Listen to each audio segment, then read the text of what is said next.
بسم اللہ الرحمن الرحیم۔ میں توقیر بدر۔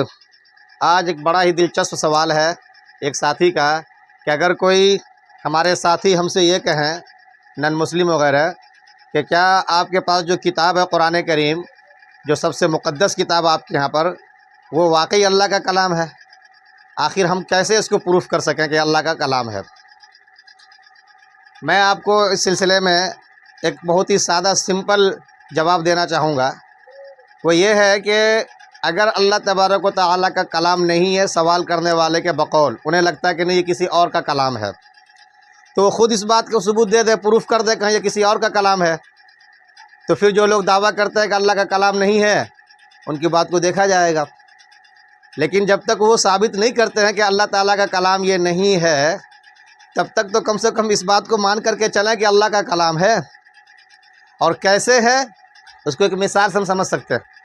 ایک صاحب کتاب لکھتے ہیں، کوئی رائٹر ہے مان لیجئے، اب کوئی چیلنج کر دیتا ہے کہ نہیں کتاب آپ کی نہیں ہے، تو چیلنج کرنے والوں کو پروف دینا پڑے گا نا کہ یہ فلاں فلاں مضامین، فلاں فلاں اسٹوری آپ نے فلاں فلاں جگہ سے لی ہیں، اور اس طریقے سے یہ فلاں کی کتاب بنتی آپ کی نہیں۔ اور اگر وہ اس کو ثابت نہیں کر سکتا، صرف یہ کہتا رہے کہ نہیں آپ کی کتاب نہیں ہے، اب باقی کس کی ہے یہ بھی ثابت نہ کرے، تو دنیا انہیں بہرحال بیوقوف کہے گی، اور جس صاحب کی وہ کتاب ہے اسی سے وہ کتاب جانی جائے گی۔ ٹھیک ہے نا؟ اب رہا کہ ہم ثابت کیسے کریں کہ قرآن کریم اللہ ہی کی کتاب ہے، تو اس کا بڑا سمپل سا جواب جو ہم نے دیا ہے آپ کو، وہ تو اپنی جگہ پہ ہے۔ مزید قرآن کریم کے جو اسلوب ہے اس کو دیکھ لیں آپ۔ دو تین باتوں سے ہم سمجھ سکتے ہیں اس کو۔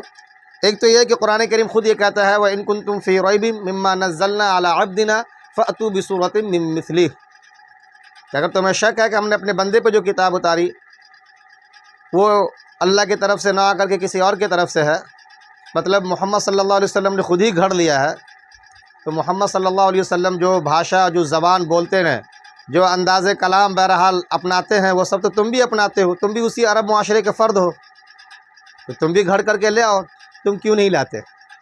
ایک ان کو چیلنج دیا گیا تھا، اور وہ چیلنج آج تک ادھار ہے۔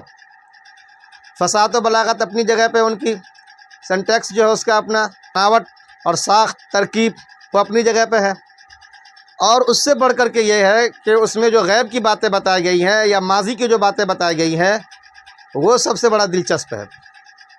الف لام میم غلبت الروم فی ادنی الارض وهم من بعد غلبهم سیغلبون، فیوچر کی باتیں ہیں، اس میں باضابطہ فیوچر کی خبر دی جا رہی ہے۔ اور تلک من انباء الغیب نوحیها الیک ما کنت تعلمها انت ولا قومک من قبل هذا، اس میں پاسٹ اور ماضی کی باتیں بتائی گئی ہیں۔ پیچھے کی باتوں کا بتانا، آگے کی باتوں کا بتانا، یہ وہی بتا سکتا ہے نا کہ جس کے پاس پیچھے کی بھی پراپر خبر ہو، آگے کیا کچھ ہونا اس کی بھی خبر ہو، اور یہ خبر وہی دے سکتے جو اس کائنات کے مالک ہیں، کریٹر ہیں۔ کیونکہ ہم اور آپ اگر ایک موبائل بھی بناتے ہیں تو اس موبائل کے سارے فنکشن کو ہم اور آپ جانتے ہیں، سیٹنگ ہم آپ جانتے ہیں، کتنا چارج ہونا ہے، نہیں ہونا ہے، کہاں پہ گڑبڑی آ سکتی ہے، ایک ایک چیز سے ہم باخبر ہوتے ہیں۔ جس نے اس کو نہیں بنایا اس سے باخبر نہیں ہوتا۔ تو اسی طریقے سے اس کائنات کو جس نے بنایا، اس کائنات میں کیا کچھ ہو چکا ہے، کیا کچھ ہونے والا ہے، کیا کچھ ہونا ہے، یہ وہی جانتا ہے، اور وہ جو جانتا ہے وہ اللہ، اسی نے یہ ساری باتیں اپنی کتاب کے اندر بتائی ہیں، اور وہ کتاب ان کی ہے، اس حوالے سے ہم مانتے ہیں۔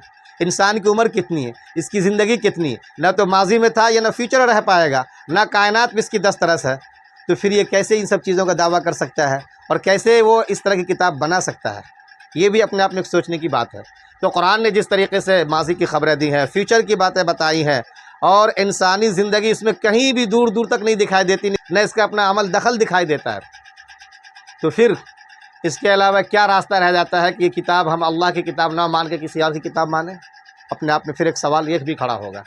تو بہرحال آپ اچھی طریقے سے اس بات کو سمجھ لیں کہ قرآن کریم جو اللہ کی کتاب ہے وہ یوں ہی نہیں بلکہ ہر لحاظ سے پروف ہو چکا، اپنی زبان و بیان کے لحاظ سے، پیشن گوئی اور غیب کی باتوں کے لحاظ سے، ماضی کے اندر جو کچھ ہوا اس کے حوالے سے، وہ ساری باتیں اس قدر پرفیکٹ اور پرفیکشنل انداز میں بتائی گئی ہے کہ کوئی اور اس کی باتیں نہیں کر سکتا، نہ کوئی بتا سکتا ہے۔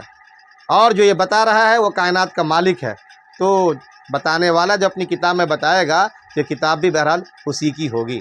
ایسے ہی جیسے کوئی سائنٹسٹ ہو، کوئی ڈاکٹر ہو، کچھ باتوں کو بہرحال اچھی طریقے سے وہ ایکسپلین کر کے اپنی کتابوں میں بتاتا ہے، اور ہم اب مانتے ہیں کہ کتاب اسی کی ہے کیونکہ اس میں اندر صلاحیت تھی، وہی یہ باتیں سمجھا سکتا تھا، بتا سکتا تھا۔ اسی طریقے سے کائنات کو بنانے والے جو ہمارے رب ہیں، انہوں نے کائنات کے اندر کیا کچھ ہو چکا ہے وہ بتایا ہے، کیا کچھ ہونا ہے وہ ہمیں بتا رہے ہیں، تو اس کا صاف پروف بن جاتا ہے کہ کتاب ان کی ہی ہے اور کسی کی نہیں ہو سکتی۔ اس انداز سے اس کو ہم سمجھ سکتے ہیں، سمجھا سکتے ہیں۔ جزاکم اللہ خیرہ، شکراً جزیلا۔